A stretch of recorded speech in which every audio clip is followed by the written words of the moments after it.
नमस्कार, मुद्दा देख रहे हैं आप और मैं हूं आपके साथ ज्योति सांगवान। भूजल के प्रयोग में, भूजल के इस्तेमाल में हम दुनिया में सबसे ऊपर हैं।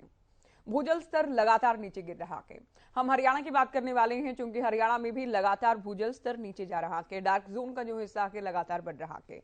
ऐसे में सरकार का दावा है कि हम इसको लेकर बेहद गंभीर हैं।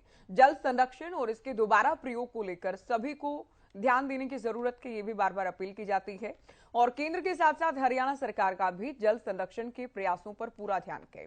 इसी कवायद में हरियाणा के पंचकुला में 2 दिवसीय जल सम्मेलन का आयोजन किया गया है। पहला दिन रहा पानी की बचत को एक एजेंडे के तौर पर, एक लक्ष्य के तौर पर सामने रखा गया है। सीएम की ओर से कार्यक्रम को संबोधित किया गया, मीडिया से बातचीत भी की गई। सीएम ने एसवाईएल का भी जिक्र किया है। सीएम ने पानी के लिए 3R यानी रिड्यूस, रिसाइकिल और रीयूज की अवधारणा को अपनाने की बात कही है। ऐसे में सरकार की पहल को लेकर, इस पहल की जरूरत को लेकर, सरकार के लक्ष्य को लेकर और आगामी परिणाम को लेकर चर्चा होगी। उससे पहले सुन लेते हैं कि सीएम की ओर से क्या कुछ बड़ी बातें कही गई हैं। सुनिए।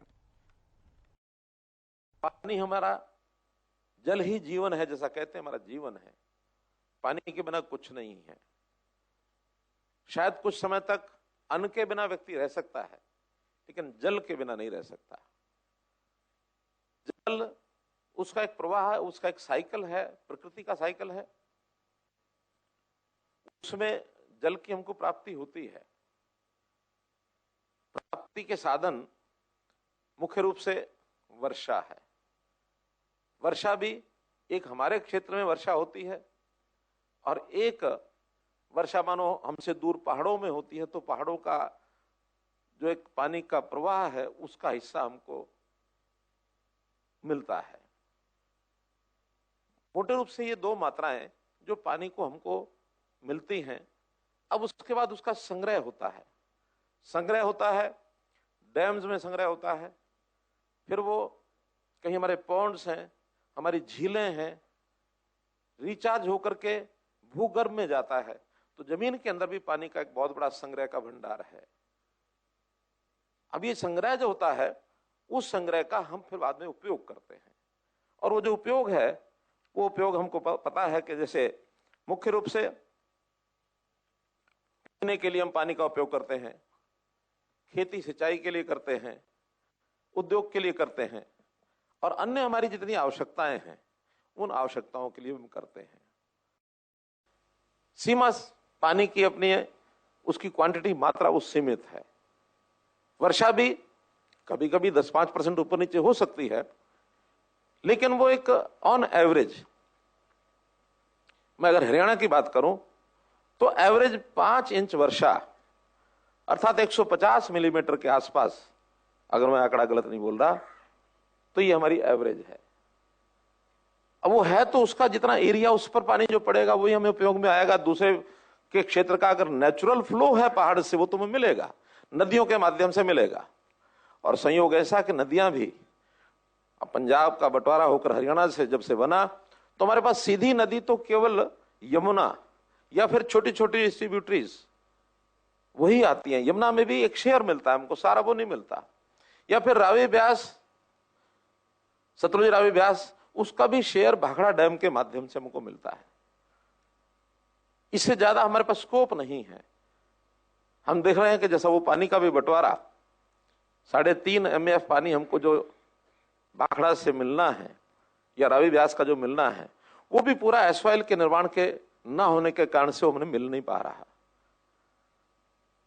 अर्थात जो वर्षा के दिनों में पानी की अधिकता है, उसके संग्रह का सिस्टम हमको बनाना पड़ेगा कि उस संग्रह को, चाहे हमारे अपनी जमीन पर पानी आए, चाहे यमुना में पानी ज्यादा आए, उसका संग्रह हम ज्यादा कैसे कर सकते हैं। संग्रह के रिजर्वायर, जैसे मैंने बताया, हमारे तालाब हैं, झीलें हैं, लेकिन वो भी, उसकी कैपेसिटी कम हो गई, एनक्रोचमेंट्स हो गई, कहीं कहीं गंदे पानी, उसका फिर उपयोग भी नहीं होता, ओवरफ्लो भी हैं। रिचार्जिंग ये प्राय पूरे क्षेत्र में बंद हो गई है। पानी की जो पोरसनेस है, जमीन की जो पोरसनेस है, वो खत्म हो गई है। वो हमारे केमिकल्स के कारण से खत्म हुई है। जमीन की जो लेयर है वो मजबूत हो गई, पक्की हो गई, पानी नीचे रिश्ता नहीं है। केचुए पहले इसका रास्ता बना देते थे ऊपर से नीचे तक, अब हमारे पेस्टिसाइड्स ने और केमिकल्स ने केचुओं को भी खत्म कर दिया। जमीन का पानी वो रिजर्वायर कम होता जा रहा लगातार। एक इसमें थोड़ी सी संभावना जो आशा की किरण एक बची हुई है वो है रेन्यूएबल ट्यूबवेल्स। रेन्यूएबल ट्यूबवेल्स क्योंकि रिवर बेड में या उसके आसपास ही लगते हैं और वो फ्लो जो है लगातार ऊपर से नीचे तक चलता है, वो रिचार्जिंग से ऊपर से इतना नहीं जितना नीचे उसका अंडरकरंट भी चलता है। उस अंडरकरंट के कारण से उसका उपयोग हम कर रहे हैं और अच्छे प्रकार से जब अगर कमी कोई पड़ेगी तो हमको साइंटिफिक तरीके से उसको करना। तो सीएम को आपने सुना, हमने सुनवाया कि क्या लक्ष्य लेकर सरकार चल रही है और क्या है स्थिति हरियाणा में पानी को लेकर। कुछ खास मेहमान हमारे साथ हैं चर्चा के लिए। हरियाणा बीजेपी से प्रवक्ता डॉक्टर वीरेंद्र सिंह चौहान जी हमारे साथ हैं, कांग्रेस प्रवक्ता बजरंग दास गर्ग जी जुड़े हैं, इनेलो का पक्ष रखने के लिए रजत पंजीटा जी हमारे साथ हैं और वरिष्ठ पत्रकार राजेंद्र जादू भी चर्चा में जुड़े हैं। सभी का स्वागत है। चौहान साहब, आपसे हम समझेंगे शुरुआत में क्या स्थिति है हरियाणा में पानी को लेकर, क्योंकि सरकार का प्रयास है कि जो पानी है कम से कम उसका उपयोग इस ढंग से किया जाए कि बचाया भी जा सके, संरक्षण हो सके, और 3R का सीएम की ओर से भी जिक्र किया गया इस दौरान।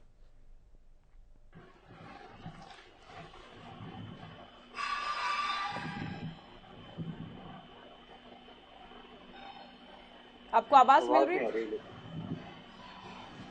आपको आवाज मिल रही है?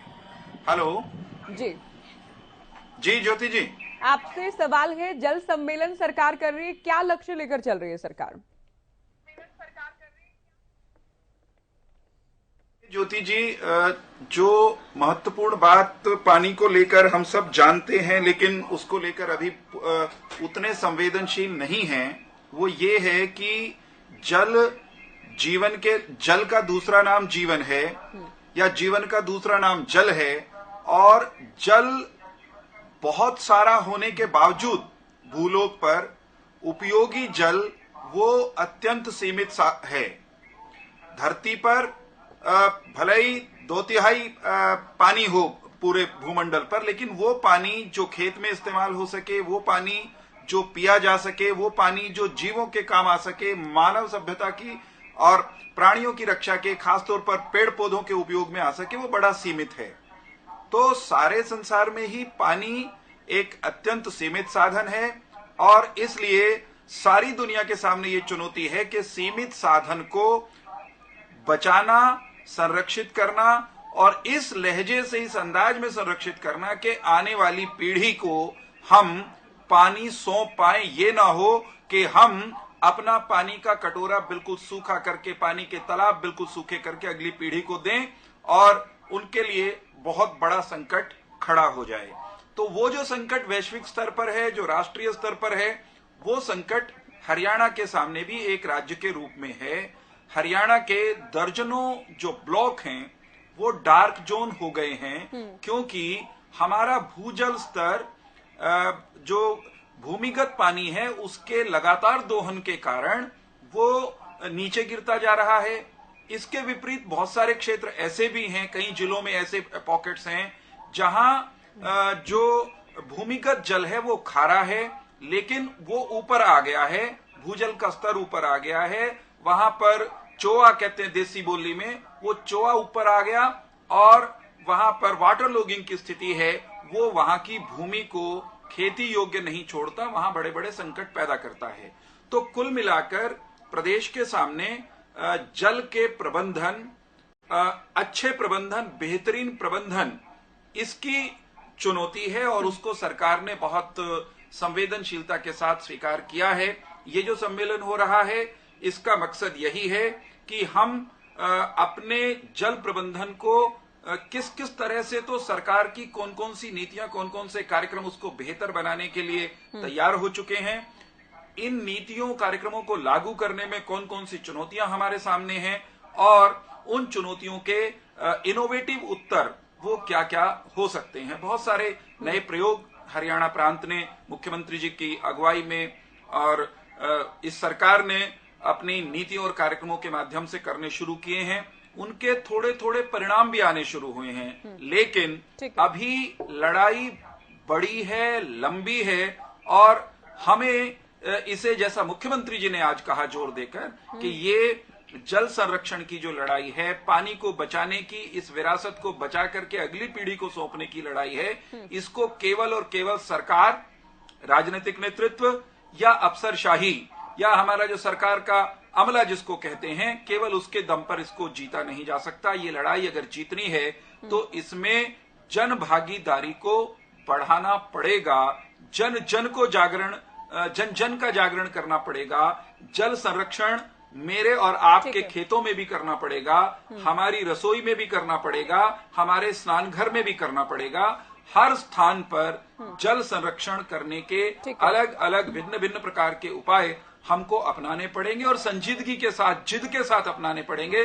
तब जाकर के इस चुनौती को हम पार पा सकेंगे, विजयी हो सकेंगे और वो पानी जो विरासत में मिला है उसको हम, उसका एक हिस्सा वो अगली पीढ़ी को हम दे सकेंगे। इसका एक बहुत बड़ा भाग ये भी है कि जैसे भूमिगत जल, हेलो जी चौहान साहब, मैं एक वाक्य पूरा कर लूं केवल। एक बड़ी चुनौती हमारे सबके सामने ये है कि भूमिगत जल जिस तरह से डिप्लीट हो रहा है, खास तौर पर जिस जिले से मैं आता हूं करनाल है और करनाल के आसपास के जिले जहां धान बड़े पैमाने पर पिछले अनेक वर्षों से हो रही है और धान की पैदावार जो है, धान की फसल, वो अन्य किसी भी फसल से सैकड़ों गुना पानी उसकी खपत उसमें होती है, जिसके कारण हमारे क्षेत्र में भूमिगत जल जो कि मीठा था, अच्छा था, बेहतरीन था, वो समाप्त होता जा रहा है।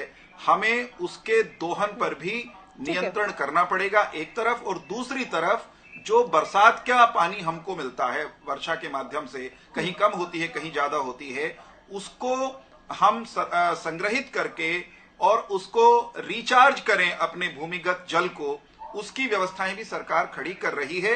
उसमें सबको, आम जन को सभी व्यवस्थाओं और सरकार के प्रयासों को लेकर हम बात करेंगे। बजरंग जी, ये जल सम्मेलन जो सरकार कर रही है, कांग्रेस कैसे देख रही है इसे? क्या वाकई ये समय की जरूरत है और आप मानते हैं, कांग्रेस पार्टी मानती है इस तरह के कार्यक्रमों, इस तरह के सम्मेलन का कुछ हासिल होगा? ज्योति जी, हकीकत में जल ही, ज्योति जी आवाज आपकी डबल आ रही है, ज्योति जी ठीक करवाना मेहरबानी। जल ही जीवन है, जल के बिना देश में कुछ भी नहीं है। जो सरकार ने जो सम्मेलन करना शुरू किया है, अच्छी बात है जी। मैं तो कहूंगा पूरे प्रदेश के अंदर जगह जगह ऐसे सम्मेलन होने चाहिए। जनता के अंदर जन चेतना लाने की जरूरत है। इसमें जैसे भाई वीरेंद्र जी ने कहा, सभी राजनीतिक पार्टियों को, सामाजिक धार्मिक संस्थाओं को, आम नागरिकों को साथ जोड़ने की जरूरत है और जागरूकता लाने की जरूरत है। पानी हम कैसे बचा सकते हैं, जल कैसे बचाएं, उसका उपयोग बताने की जरूरत है। काफी ऐसे तरीके हैं, जैसे आप देखोगे हर चीज में हम क्या डालते हैं, फुवारा चला लिया। अगर हम वैसे बाल्टी में नहाएंगे तो आधा बाल्टी से, पौनी बाल्टी से, एक बाल्टी से आदमी नहा सकता है। अगर फुहारे में से नहाएंगे तो 20-20 बाल्टी पानी लग जाता है और खाली बर्बाद चला जाता है। तो कई चीजें ऐसी है, गाड़ियां धोते हैं तो वॉशिंग करती है, तो हम बाल्टी से भी गाड़ी को साफ कर सकते हैं, सफाई अच्छी से हो सकती है। आजकल क्या है, फुहारे लगे हैं जगह जगह, फुहारे से गाड़ी धोते हैं, उसमें आप हिसाब लगा लो, 50 बाल्टी का पता नहीं पानी का, 100 बाल्टी का पता नहीं, 25 बाल्टी का पता नहीं, वो पानी सारा बर्बाद हो जाता है। तो हमें जल को बचाने की जरूरत है। आम नागरिक के अंदर जन चेतना लाने की सबसे ज्यादा जरूरत है। आप देखिए, जहां आज पानी के बिना इंसान तो छोड़िए, पशु पक्षी पौधे तक नहीं रह सकते। हर चीज के लिए पानी की जरूरत है। और आजकल आप देखोगी पानी की जो डिमांड है, पानी की खपत ज्यादा होती जा रही है। ठीक है, तो पानी हमारा हिस्सा का हमें उतना ही मिलना है, खपत ज्यादा होती जा रही है और पानी का स्तर लगातार गिरता जा रहा है। ये खास विशेष बात है। तो हमें नदी है, नाले हैं, उनको बचाना होगा। और जहां तक हम नहाने जाते हैं या हाथ से बास करते हैं या पेस्ट करते हैं, उस समय क्या करते हैं, पेस्ट कर रहे हैं, टूटी खुली है और पानी बर्बाद हो रहा है। फ्लैश शीट देखोगे, जो टंकी होती है उसमें ज्यादा पानी की टंकी भी आती है, कम पानी की टंकी भी आती है।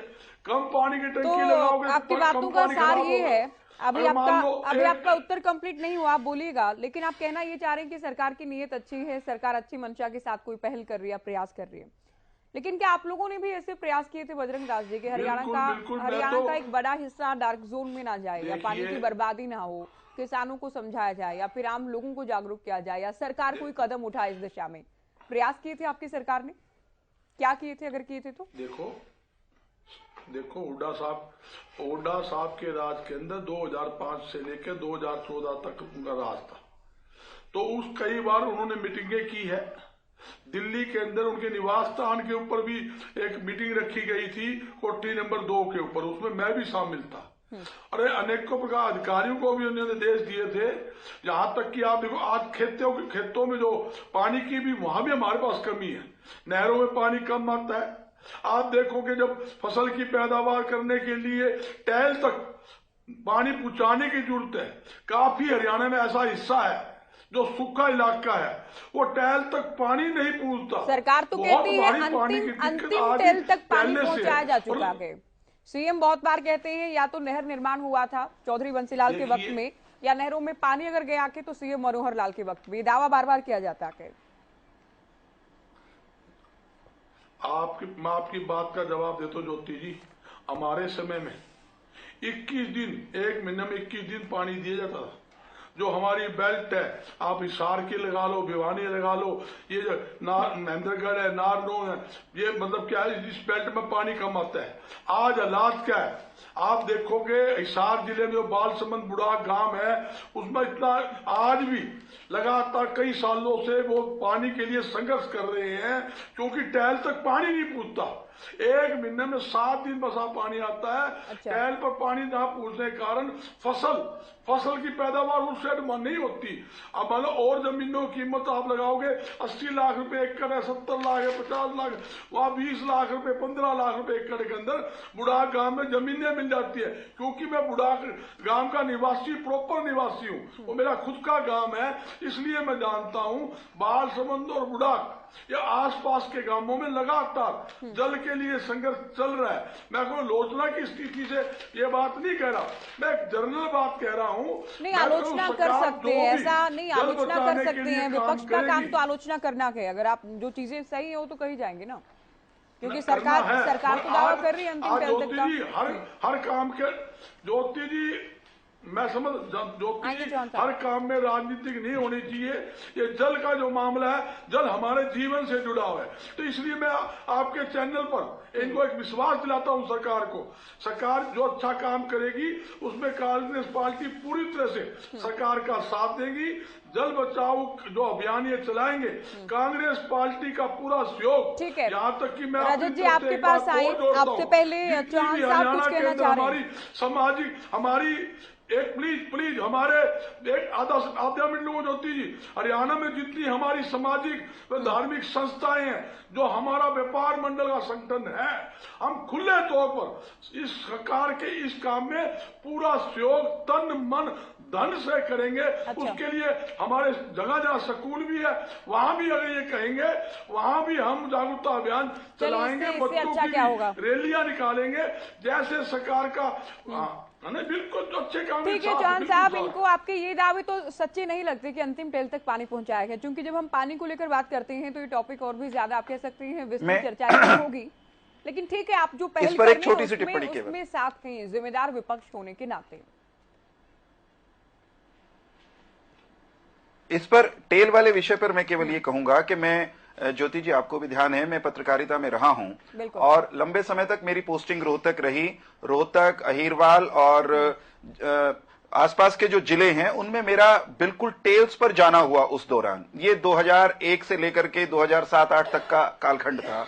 मैं अनेक ऐसी टेलों पर गया, रोहतक जिले में, रेवाड़ी तक उधर, और भिवानी में, जहां 20-25 साल से जब से वो नहर बनी थी या जब से वो माइनर बनी थी, तब से पानी देखा ही नहीं गया। माने माइनर बन गई लेकिन 25 साल से पानी की बूंद वहां आई ही नहीं।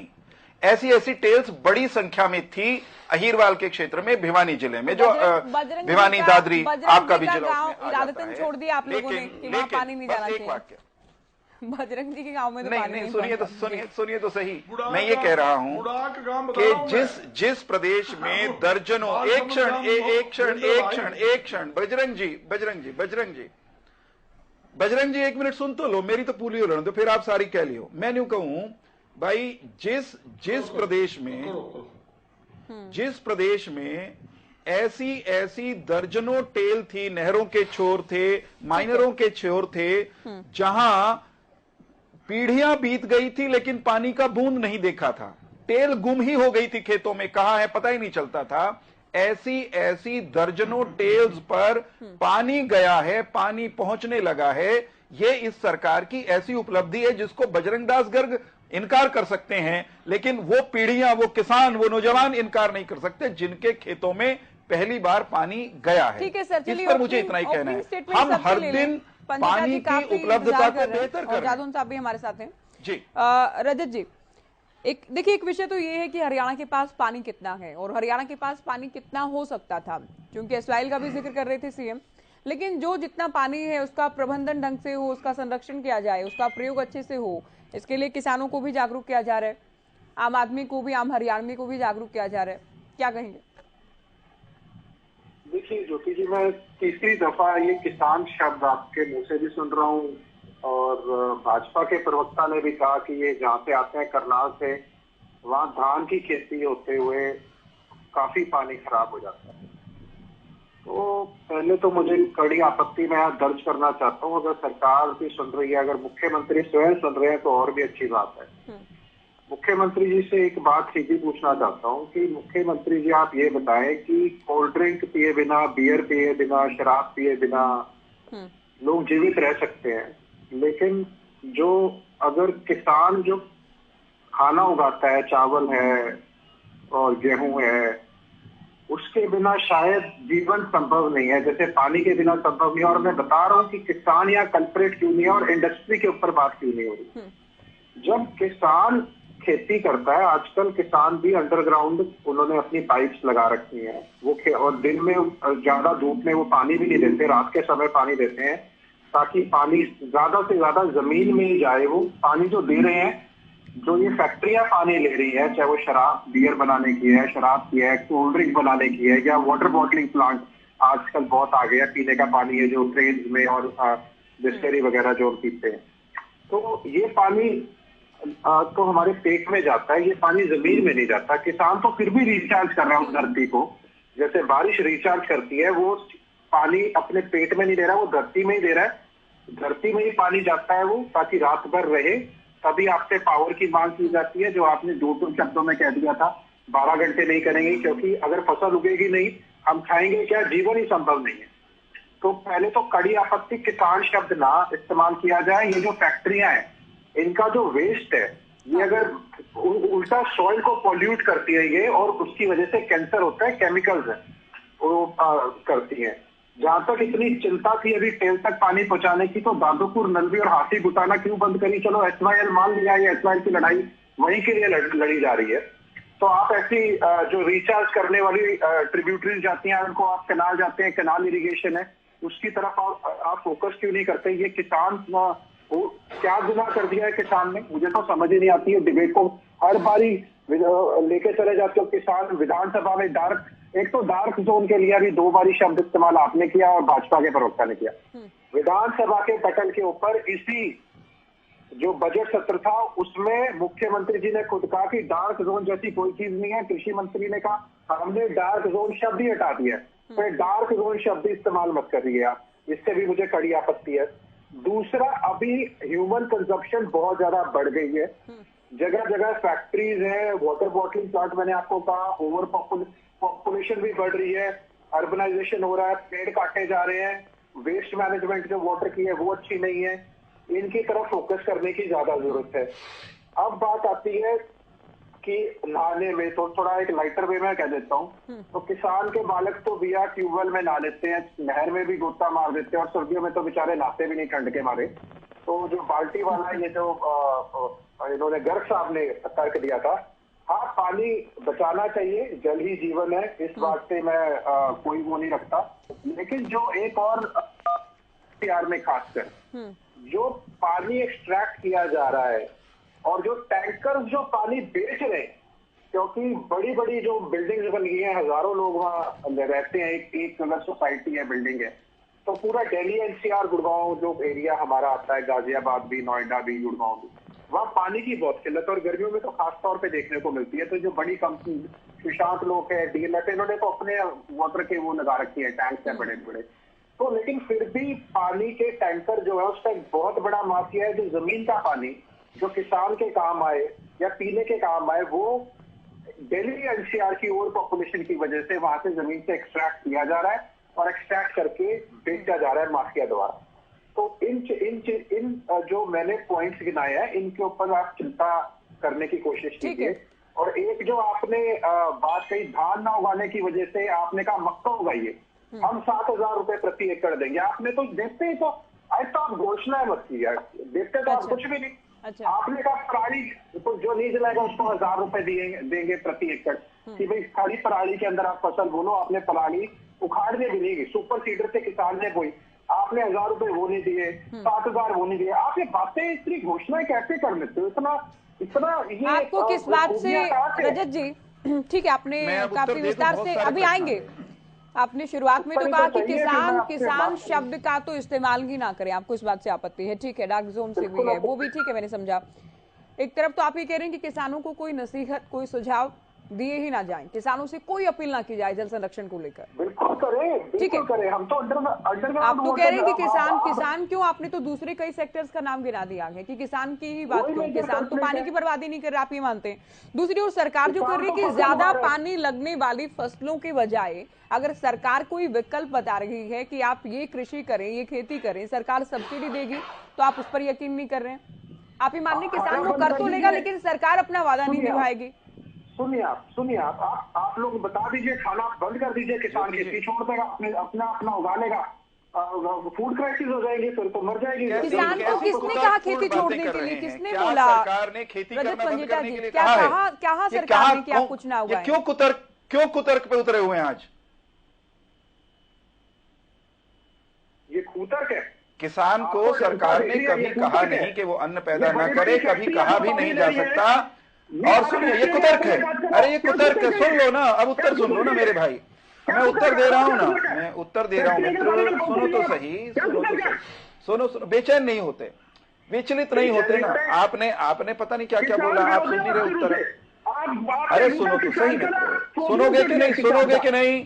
अरे किसान करने से आप किसानों के एक हकदार नहीं, किसानों के हितैषी नहीं हो जाते। किसान चिल्लाने से किसानों के हितैषी आप नहीं हो जाते हो। इतने बड़े किसान हितैषी होते, इतने बड़े किसान हितैषी होते तो किसानों के प्रदेश ने आपकी पार्टी को नकारा नहीं होता। रहने दीजिए आप, रजत जी रहने दीजिए, एक ही बात को रिपीट करते रहेंगे आप बार आप एक ही रट लगा रहे हैं आप। अरे रुकिए तो सही। अरे किसान, अरे भाई, हम तो हमारे से बेहतर, हमारे से कुतर्क को कुतर्क ही कहा जाएगा। हमारे से ज्यादा किसान हितैषी ना आप हो सकते हैं, ना आपकी पार्टी हो सकती। आप सुनिए ना, उत्तर सुन लीजिए। आप बोल चुके ना, आप बहुत देर बोल चुके, उत्तर सुन लीजिए ना, उत्तर सुन लीजिए। किसान को आज तक किसी सरकार ने, अरे सुनोगे कि नहीं? आज तक किसी सरकार ने, मनोहर जी की सरकार समेत, बीच में बोलोगे तो कैसे बोल लूंगा रजत पंजेटा, बताओ?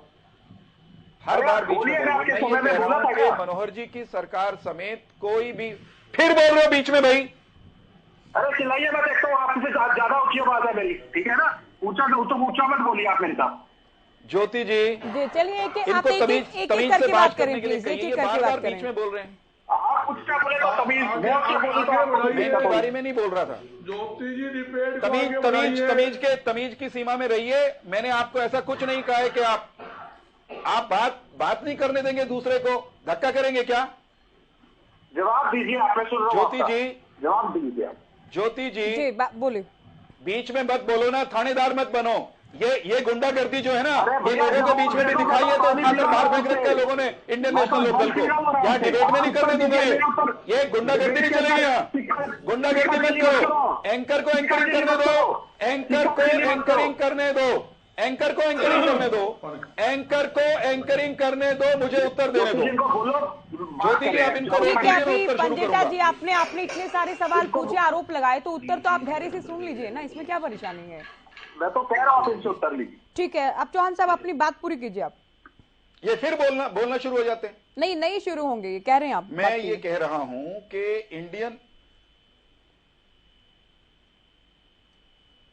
इंडियन नेशनल लोकदल के प्रवक्ता किसान किसान चिल्लाकर, किसान किसान कहकर ये साबित करने के चक्कर में रहते हैं कि किसानों की बात करने वाला या किसानों के हित में बोलने वाला इनके सिवा कोई है नहीं, किसानों के हितैषी इनसे बड़ा कोई है नहीं। अगर ये इतने बड़े किसान हितैषी होते तो किसान बहुल हरियाणा प्रदेश की जनता ने इनको 2005 से आज तक सत्ता से बाहर नहीं रखा होता। तो ये तो है इनकी बात का क्या राजनीतिक बीजेपी अभी नई किसान हितैषी बनी है? क्या आप लोग 2014 से ही किसान हितैषी बने हैं?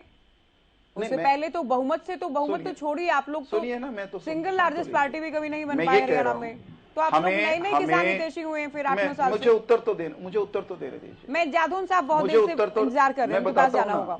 हम मेरी बात तो शुरू भी नहीं हुई ना, अब आपने फिर रोक दिया मुझे। आप अपनी बात कहिए जल्दी। मैं ये कह रहा हूं कि कभी किसी सरकार ने, मनोहर जी की सरकार समेत, किसानों को यह नहीं कहा कि वो खेती करना बंद कर दें। जब इंडियन नेशनल लोकदल के प्रवक्ता डिबेट में बैठकर ये कहते हैं कि फिर तो किसान को कह दो वो खेती ना करे, खाओगे क्या? भाई किसी ने कहा ही नहीं।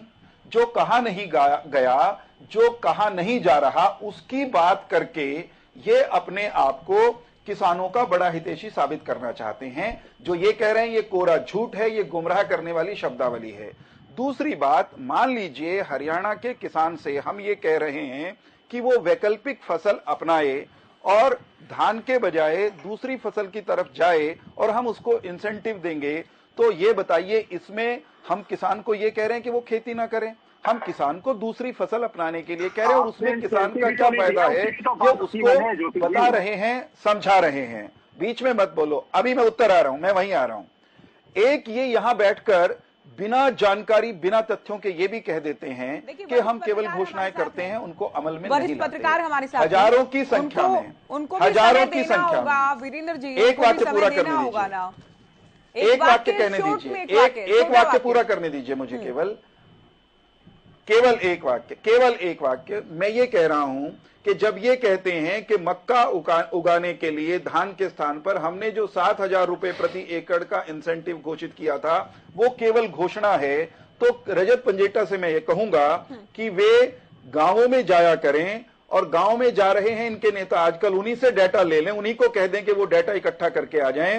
हरियाणा के हजारों की संख्या में किसानों ने मेरी फसल मेरा पानी मेरी विरासत योजना को स्वीकार किया है, और हजारों की संख्या में किसानों ने धान के स्थान पर मक्की उगाई है, उनके खाते में पैसे गए हैं। ऐसे हजारों लाभार्थियों से मुख्यमंत्री जी ने पिछले दिनों कॉन्फ्रेंस पर बात की है, ठीक है, और ये कह रहे किसी को नहीं मिला, तो इनसे बड़ा झूठा कोई होगा क्या? नहीं देखिए रजत जी, नहीं राजेंद्र जी पैनल पर गए सर, वो भी तो बोलने के लिए आए हैं, वो केवल सुनने के लिए तो नहीं बैठे ना। आप लोग समझेंगे, मैं उम्मीद कर रही हूँ। जादौन साहब, आपका पहला कमेंट, सरकार जो कर रही है और जो दावा पैनल पर किया जा रहा है कि हम तो किसानों को भी समझाएंगे, और किसान जागरूक भी हो रहे हैं कि पानी जितना उपलब्ध है उसको कैसे बचाना है, और साथ ही आम नागरिक को, आम हरियाणवी को इस बात को सुनिश्चित करना है कि पानी का प्रयोग भी समझकर करें, पानी प्रबंधन में भी अपना योगदान दें। देखिए, भूमिगत जल भंडार जिस तरह से खाली होते जा रहे हैं, तो सभी को चिंता करने की जरूरत है। किसान के साथ साथ आम आदमी को भी चिंता करने की जरूरत है कि पानी को कैसे ज्यादा से ज्यादा बचा के रखा जाए, और आने वाली पीढ़ियों के लिए लंबे समय तक उस बचाए हुए पानी का उपयोग किया जाए।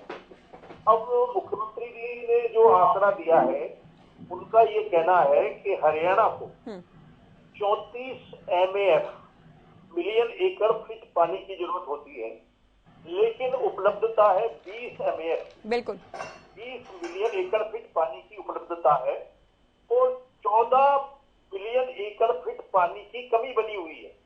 अब उसकी पूर्ति कैसे की जाए? हाँ। और फिर वो ये भी कह रहे हैं कि बारिश जो होती है उससे भूमिगत जल भंडारों का पुनर्भरण नहीं होता, क्योंकि धरती की जो पुरस्नेस है, जो छिद्र होते हैं पानी को अंदर स्टोरेज तक पहुंचाने वाले, वो बंद हो चुके हैं। तो इसमें अब जो है जन जागरूकता के साथ साथ ये पानी बहुत मितव्ययता के साथ इस्तेमाल किया जाए। एक वैज्ञानिक पहुंच की भी जरूरत है कि जो छिद्रण धरती का जो पानी भूमिगत जल भंडारों का पुनर्भरण करते थे, जो छेद, वो बंद कैसे हो गए, उनको रीओपन कैसे किया जाए। दूसरा ये है कि उन्होंने ये बताया कि सालाना 5 इंच बारिश होती है हरियाणा के भूभाग पर। तो ये देखा जाना चाहिए कि वो जो 5 इंच मेजरमेंट है बारिश का, वो एक्चुअल में कितने पानी में बदलता है, कितने MAF में बदलता है और उसमें से हम कितना उपयोग कर पा रहे हैं। तो ऐसी कोई पॉलिसी बनाई जाए, ऐसे कोई सिस्टम खड़े किए जाए ताकि जो बारिश का पानी है वो कहीं ना कहीं ऊपर ही धरती की सतह पर ही स्टोरेज हो जाए, उसका और वर्ष भर जो है तमाम गतिविधियों में उस पानी का इस्तेमाल हो। वैसे पानी की रिसाइकलिंग और रीयूज वाले सिस्टम, STP सिस्टम लगाए जा रहे हैं, सीवरेज ट्रीटमेंट प्लांट। और अब ये भी बताया जा रहा है कि पानी के 2 तरह के कनेक्शन दिए जाएंगे, एक पेयजल के लिए, एक रीयूज रिसाइकलिंग किए हुए पानी जो अन्य गतिविधियों में काम में लिए जाए। कोई कार धो रहे हैं, कोई कुछ और लॉन में अपने बगीचे में छिड़काव कर रहे हैं। कई तरह के पानी का जो एक्सेस इस्तेमाल है उसकी जरूरत के लिए उस पानी को काम में लिया जाए। तो इसमें सबको चिंता करने की जरूरत है, नहीं तो प्रकृति किसी को बख्शने वाली नहीं है। जब ये भूमिगत जल भंडार जो बताया जा रहा है कि 120 फीट तक की गहराई तक पहुंच गए, तो वो पूरी तरह खाली हो जाएंगे, तो मजबूरन फिर हमें कुछ न कुछ तो करना ही पड़ेगा। और वो स्थिति इतनी भयावह है कि ना तो पीने का पानी होगा, ना पेट की भूख शांत करने के लिए के अनाज होगा, खाद्यान्न होगा। तो ऐसे रेगिस्तानी स्थिति पैदा होने से पहले ही ये सब जन जागरूकता से और रजत जी कुछ कहना चाह रहे हैं। पानी का इंतजाम किया जाना चाहिए। ठीक है सर। ज्योति जी, जो पानी ग्राउंड वाटर की एक्सट्रैक्शन हो रही है ना, जो ये बियर, शराब, कोल्ड ड्रिंक बनाना और जो इंडस्ट्री और भी है, जो जमीन से पानी निकाल के जो वापस भी जमीन को पहुंच रहा, वो सारा का सारा पानी जो इंडस्ट्रियल कहते हैं ना, वो सॉइल पोल्यूटर्स है, वो एयर पोल्यूशन भी करते हैं। ये इंडस्ट्री जो है शराब की, जैसे बियर की, और भी ये जो बहुत इंडस्ट्री है जहाँ पानी का इस्तेमाल होता है, वहां वो इंडस्ट्री बहुत ज्यादा ग्राउंड वाटर निकाल रही है। और जो पीने के पानी के टैंकर है, वो किसान तो जो पानी निकाल रहा है वो पी नहीं रहा, वो खेत में दे रहा है, वो दोबारा रात को देता है, दोबारा जमीन में जाता है। सबने अपने अंडरग्राउंड अब खुली खाली नहीं है, सबने अपनी पाइप्स लगा रखी है बड़ी बड़ी, और जहां जरूरत होती है वो वहीं पे उसका। अच्छा, इनेलो पार्टी, देखिए, एक तो आपने पिछले उत्तर में भ्रमित करने जैसी बात कही। बीजेपी का कहना है कि बीजेपी या सरकार ये कह रही कि किसानी छोड़ दें, खेती छोड़ दें। सर आप ये बताएं कि धान अगर किसान उगाता है, आप बेहतर जानते होंगे कि 1 किलो धान उगाने के लिए कितना पानी प्रयोग किया जाता है दूसरी फसलों की तुलना में, तो क्या ये बहुत अच्छा सुझाव नहीं है सरकार का कि उसकी बजाय अगर आप दूसरी खेती करते हैं तो आपको सब्सिडी भी दी जाएगी? देखिए, एक तो मक्का बहुत से लोगों ने हमारे यहाँ भी लगाया, या इनेलो या रजत पंजेटा ये चाहते हैं कि धान ही उगाइए, पानी बचे ना बचे इससे कोई खास मतलब या कोई खास फर्क नहीं पड़ता आने वाली पीढ़ियों के लिए या हरियाणा के लिए। बहुत ही बढ़िया आपने सवाल किया और बहुत ही आपको इसका बढ़िया सा उत्तर मिलेगा। देखिए, धान कब उगता है, पहले तो भाजपा के प्रवक्ताओं को और कुछ ना समझो को सोचने की जरूरत है कि वो मॉनसून पे, जब मॉनसून आता है ना, जो कुदरत का पानी है, उस टाइम जब वो भर जाते हैं खेत, तब धान की पौध लगाई जाती है। वो ज्यादा मॉनसून पे डिपेंडेंट होता है। पहले तो मैं ये क्लियर कर दूं आपको, जिसको लग रहा हो कि सारा ग्राउंड वाटर के ऊपर धान जो पहले पूसा वैरायटी, पिया वैरायटी जो ज्यादा यूज करती थी और ज्यादा समय में, आजकल वो कम समय में जो। ये कौन से ग्रह के जीव हैं? हरियाणा में नहीं रहते क्या? क्या बोल, बताइए अपना कौन सा आपका विशेष ज्ञान? हरियाणा में धान केवल बरसात के आधार पर चलती है क्या? धान की बुआई केवल बरसात के आधार पर होती है क्या हरियाणा में? अरे धान तो लगती है मानसून में, केवल मानसून पर आधारित है क्या? ये कहाँ से आ गए पता नहीं क्यों। केवल मानसून पर पता तो आपको है ना, ऐसी अज्ञानतापूर्ण बातें करते हो, झूठ बोलते हो चैनल पर बैठकर, झूठ बोलते हो। क्या केवल मानसून पर आधारित है धान? क्या केवल धान मानसून में खेत में गए कि नहीं? लगती मानसून में है धान। यही तो दिक्कत है ये ज्यादा पढ़े लिखे कॉन्फ्रेंस वाले, कॉन्फ्रेंस पे किसानों को देने वाले, धान का नहीं जानते, खेत का खा नहीं जानते, और यहाँ पर दूसरों पर सवाल उठा रहे हो। पोर्टल से उगती है धान, तो पोर्टल से उगती है, आपको पता नहीं है पोर्टल से उगती है धान? नहीं, जानकारी नहीं है, पोर्टल से उगती है धान। इनको ये नहीं पता कि केवल बरसात के आधार पर धान नहीं होती, केवल बरसात के आधार पर धान नहीं होती। आपको ज्यादा पता है, कभी खेत में गया हो नहीं गए? किसान विरोधी सोच है ये किसान विरोधी सोच है। फैक्ट्री की करेंगे, फैक्ट्री की करेंगे तो खेत की करेंगे। केवल नकारात्मक प्रचार करते, केवल उल्टे बोलते, केवल सरकार किसानों के हित में कह रही है, अगर पानी खत्म हो जाएगा तो किसान कहां से पानी लाएगा बताइए? अगर पानी समाप्त हो जाएगा, भूजल स्तर और नीचे चला जाएगा, तो पानी कहां से आएगा? इंडियन नेशनल लोकदल के कार्यकर्ता अपने घरों में पैसा लेकर के देंगे किसान को पानी? किसान जो खेत में पानी देता है जमीन में जाता है, की फैक्ट्री लगाओगे, जो शराब और बियर की फैक्ट्रियां पानी देती है ना, लगेगी क्या? जमीन में नहीं जाता। अगर किसान के खेत से, अगर किसान के खेत से अगर पानी जिस तरह से खत्म होता जा रहा है, जिस तरह से भूजल स्तर नीचे जा रहा है, जिस तरह से सबमर्सिबल्स के कारण भूजल स्तर नीचे जा रहा है, उसकी पूर्ति पानी की फैक्ट्रियां लगा के करेगी इंडियन नेशनल लोकदल? काल्पनिक बातें करते हैं। रही बात पानी की समस्या की, काल्पनिक बातें करते हो, किसानी जानते हो, किसान को जानते हो, किसान के दुश्मन हो।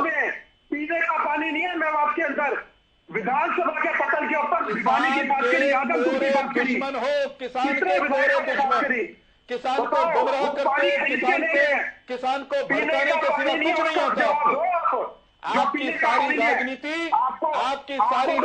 किसानों को भड़काने पर आधारित है, लेकिन किसान आपकी बातों में आने के लिए तैयार नहीं है। वीरेंद्र सिंह चौहान जी, देखिए समय रजत जी को समय दिया गया कि आप सुने, अभी बात मान रहा है, आप सुन लीजिए। समझ रहा है, आज बजरंग जी शांत हैं, तो ये नहीं कि उनका टाइम बर्बाद कर दिया जाएगा, ये नहीं होगा, है ना? यहाँ पे अगर सरकार ऐसी बात करती जी, जहाँ पे खारा पानी है वहाँ इंडस्ट्री लगवाओ, अपने आप फिल्टर करेंगे, उनकी जिम्मेवारी है। जहाँ खारा पानी है ना, जहाँ जमीनी स्तर ऊपर है, वहाँ क्यों नहीं बोलते आप जो इंडस्ट्री है वो पानी यूज करे जो खेती के लिए काम नहीं आ सकता। हमेशा उल्टी बात करनी है, अपने दिमाग का प्रदर्शन देते हो आप यहाँ बैठ के, जो आप सिर्फ किसान करते आपने। मैं इंडस्ट्री करता हूँ क्योंकि वो पानी जमीन खराब करता है, कैंसर करता है, वो फर्टिलिटी खराब करता है जमीन की, वो क्यों क्षमता खराब करता है।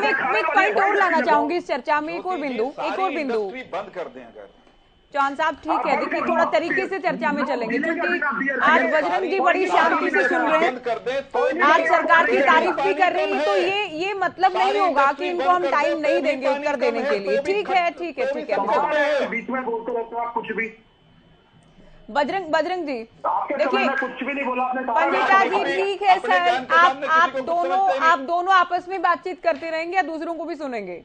बजरंग दास जी, एक विषय तो ये है कि देखिए जितना पानी उपलब्ध है उसको सही से इस्तेमाल किया जाए, लेकिन जितना पानी हो सकता था वो नहीं है। इसराइल का भी जिक्र कर रहे हैं सीएम कि पंजाब ने पानी नहीं दिया, तो इसमें सभी पार्टियां जो सत्ता में रही वो सवालों के घेरे में होंगे कि पानी अगर हरियाणा के पास उसके हक का भी नहीं है, तो अलग अलग दलों की सत्ता में रहते हुए क्या भूमिका रहेगी? दादूपुर नलवी क्यों बंद करी, हाथी पुटाना क्यों बंद करी इन्होंने, और ऐसी क्यों?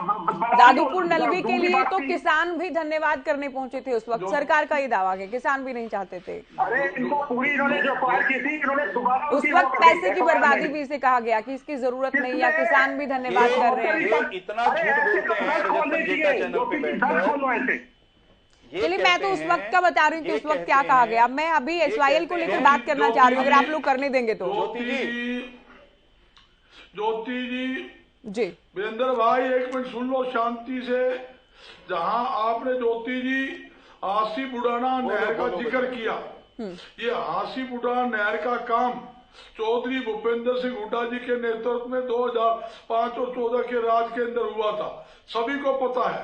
वो काम आज भी अधूरा पड़ा है। मैं लोचना की दृष्टि बिल्कुल नहीं कहूंगा, मैं ये बात फिर कह रहा हूँ, इस नहर को पूरा करवाने की जरूरत है। सरकार इस नहर को काम का पूरा करवाए। दूसरी बात, जो आज मुद्दा था एक सामाजिक मुद्दा था।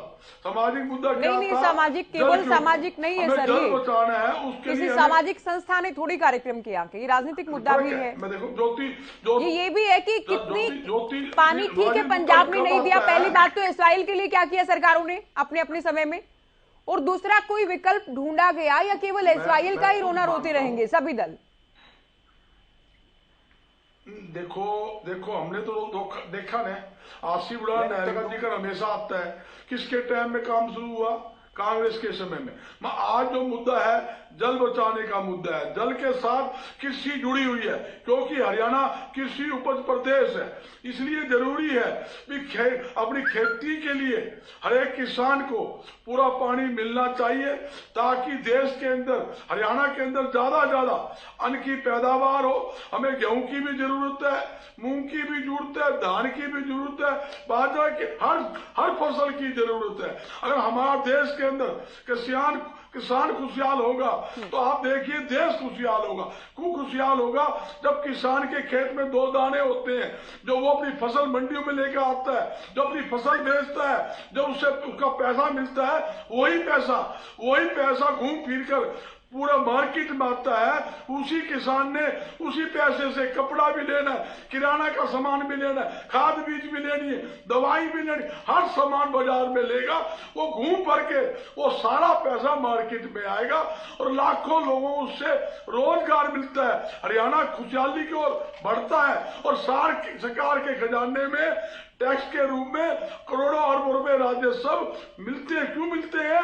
जब वो परचेज होगी सरकार को टैक्स मिलेगा, सरकार के खजाने में ज्यादा धन की प्राप्ति होगी। जहां तक पानी का सवाल है, हम सबको मिलकर पानी बचाने की जरूरत है। किसान के खेत के लिए टहल तक पानी पहुंचाने की जरूरत है। ज्योति जी, मैं साफ तौर पे कह जाता हूँ, मेरे साथी कहते हैं हमने टहल तक पानी पहुंचाया, हर टहलों में पानी नहीं था, हमने वो चालू कराई। मैं बताऊं, दुनिया भर की ऐसी टहल है, दुनिया भर के ऐसे गांव हैं जहां पानी जाता था, मगर आज पानी नहीं जाता। अच्छा। ये सोचने की बात है, पानी नहीं जाता, जिसके कारण उन गांवों में फसल नहीं हो रही। और किसान धरना प्रदर्शन कई साल से धरना प्रदर्शन कर रहा है। इस साल पीने का भी नहीं है, बिल्कुल सही बात का, पीने का भी नहीं है। आप हिसार की, आप मिनी सेक्रेटरी के अंदर देख लो, कई सालों से लगातार धरना चल रहा है। बाल संबंध में देख लो, लगातार धरना चल रहा है।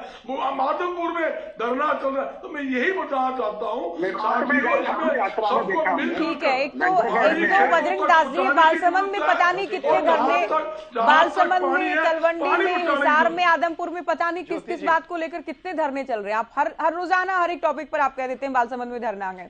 ठीक है, होगा, आप लोकल हैं वहां से, आपको पता होगा। होगा, मैं ये कह रही हूँ, बट आप रोजाना हर एक टॉपिक पर कहते हैं कि बालसमंद के लोग धरना दे रहे हैं। ठीक है चौहान साहब, देखिए मैंने सवाल पूछा था इसराइल को लेकर। एक ये तरीका हो सकता है कि पानी कम है, ठीक है, इसको बचाएं, अगली पीढ़ियों के लिए रखें, संग्रहण करें, प्रबंधन करें, संरक्षण करें, ठीक है, सभी बातें ठीक है, तारीफ होनी चाहिए। लेकिन पानी अगर कम है, उसकी उपलब्धता बढ़े हरियाणा में, उसके लिए क्या किया सरकार ने? इसराइल को लेकर तो सभी से सवाल है, दादूपुर नलवी को लेकर, हासीपुटा को लेकर आपकी सरकार को घेरा विपक्ष। देखिए ज्योति जी, पहली बात तो ये कि पानी जितना उपलब्ध है, सबसे पहले तो उसका बेहतरीन प्रबंधन करना आवश्यक है। उस दिशा में हमने कई सारे कदम उठाए हैं। मेरा पानी मेरी विरासत योजना उसका एक हिस्सा है। हरियाणा के सभी तालाब, पोंड्स जो हैं, उनको साफ सुथरा बनाकर उनमें आने वाले पानी को संरक्षित करके उसको खेती के योग्य बनाने का काम इस सरकार ने शुरू किया। हरियाणा में करीब 24,000 तालाब हमने आइडेंटिफाई किए। उनके जैसे आपका हमारा आधार नंबर होता है, हरियाणा के हर तालाब का अब एक यूनिक आईडी है। ऐसे सब तालाबों को हम पुनर्जीवित कर रहे हैं और उनका जो सरप्लस पानी होगा वो हम इरिगेशन विभाग के माध्यम से विशेष पाइपलाइनें बिछा करके इच्छुक किसानों को देने की दिशा में हम कदम बढ़ा चुके हैं। इस पर काम चल रहा है। इसी तरह शहरों में जो अपशिष्ट जल होता है उसके करीब 200 के लगभग एसटीपी और वाटर ट्रीटमेंट प्लांट जो हैं वो लगे हैं प्रदेश भर में।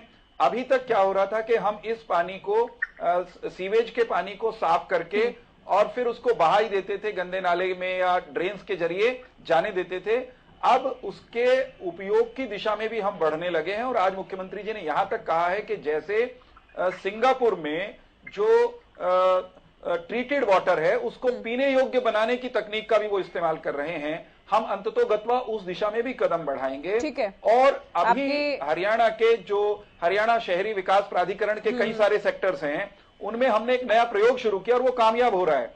हम घरों में पीने के पानी की पाइप के साथ साथ एक दूसरी पाइपलाइन भी देना शुरू किया है। उसके थ्रू ट्रीटेड पानी जाएगा जिसका दूसरे कामों में, बागवानी में, गाड़ी धोने में या दूसरे कामों में उपयोग हो सकेगा। तो ये प्रबंधन पानी का हम बेहतर कर रहे हैं। जब बजरंग जी ये कहते हैं कि किसानों के लिए पानी नहीं, पंजेटा जी कह रहे हैं हरियाणा में पीने के लिए पानी नहीं, उस पर भी आपकी एक टिप्पणी।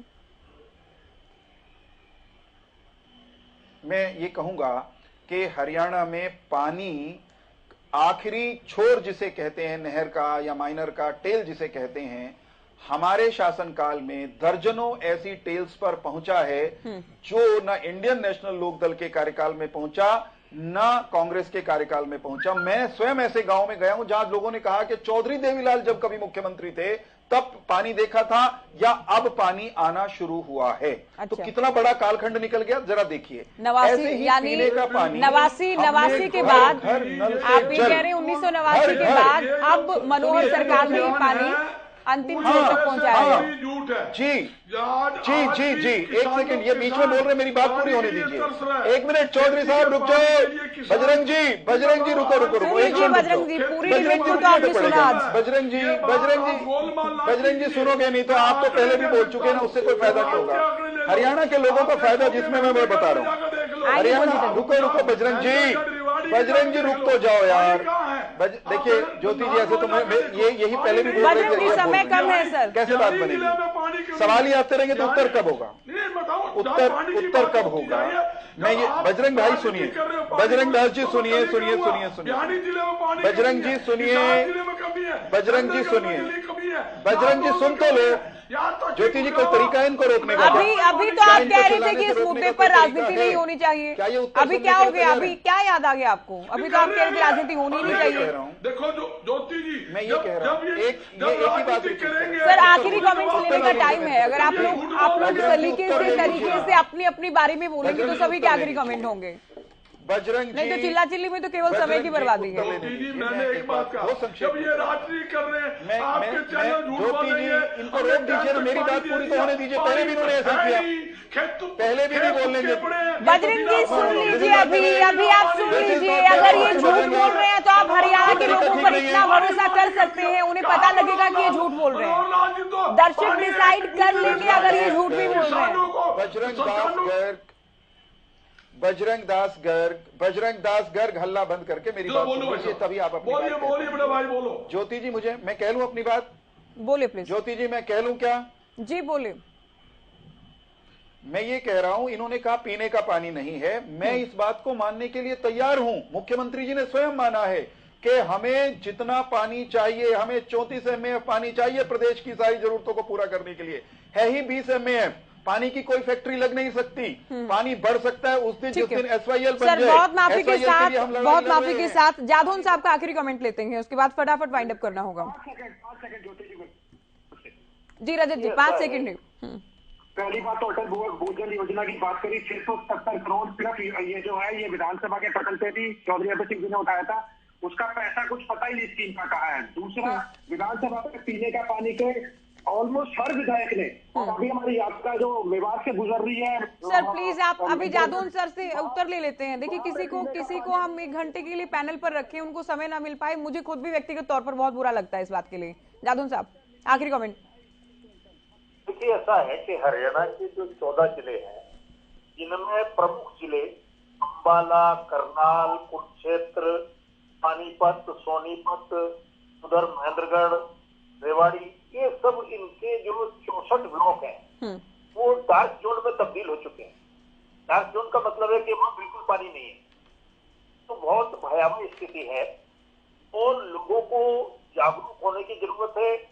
और मैं समझता हूँ कि सरकार ने वैसे तो जल संसाधन प्राधिकरण बना दिया, तालाब प्राधिकरण भी बना दिया है, कुछ काम चल भी रहा है, लेकिन जल संरक्षण के लिए एक सर्वदलीय कमेटी भी बना देनी चाहिए, सर्वदलीय जल संरक्षण समिति, जिसमें कुछ एनजीओ जो उत्साही तरीके से काम करने के इच्छुक हों उनको भी शामिल किया जाए। ठीक है। और बिल्डिंग बायलॉज में भी कुछ इस तरह का प्रावधान किया जाए, जैसे राजस्थान का कल्चर है कि वहाँ मकान में वाटर टैंक होते हैं पानी वर्षा जल एकत्रित करने के लिए, तो वो व्यवस्थाएं भी की जाए, वो अभी से करने की जरूरत है। ठीक है। तो खासतौर से डार्क जोन एरियाज में तो जिन जिलों में डार्क जोन है वहां तो ये सिस्टम लागू कर देना चाहिए। बिल्कुल। और राजस्थान में एक सिस्टम और है कि वहाँ छोटे नालों पर वो छोटे बांध टाइप के बना देते हैं, जिसको कहा जाता है एनीकट, वो पानी स्टोर हो जाता है। बिल्कुल, ये ऐसे सुझाव हैं जिनकी तरफ वाकई देखने सोचने की जरूरत है। बहुत शुक्रिया आप सभी का, आप लोगों ने वक्त दिया और हमने चर्चा की। तो आज मुद्दा था जल सेमिनार जो किया गया, जल संगोष्ठी को लेकर क्या लक्ष्य है और किस तरह से कार्यक्रम किए जा रहे हैं, क्या उम्मीद की जा सकती है जल प्रबंधन को लेकर आने वाले दिनों में। फिलहाल दीजिए इजाजत, नमस्कार।